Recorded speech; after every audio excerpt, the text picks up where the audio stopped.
Ali İbni Ebu Talib-i Səffər, mənəm ah-ı münəvvər, mənəm şiri dilavər, mənəm savqı-i savər, mənəm yekdər-i ləşkər, denən Kufədə Heydər, yolunu gözləməsinlər, denən Kufədə Heydər, yolunu gözləməsinlər. Bugün Kərbəladə mənəm Heydər-i digər, mənəm Fatih-i Xeybər, mənəm Fatih-i Xeybər.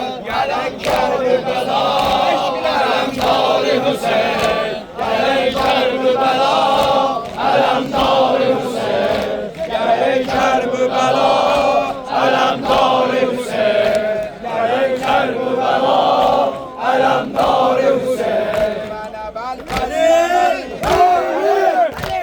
bəl-bəsləməli tək olaram cəngəli dövran, mənəm hafizi Qur'an, mənəm xəncəri bürhan, mənəm əşdə-i şiran, əman namə cürüb canalaram namə yazandan, əman namə cürüb canalaram namə yazandan, əman namə cürüb canalaram namə yazandan. Uzun qollarım əlhan, olub bayrağı Qur'an, olub bayrağı Qur'an. Gələk Kərbəla, Ələmdar-ı Hüseyn.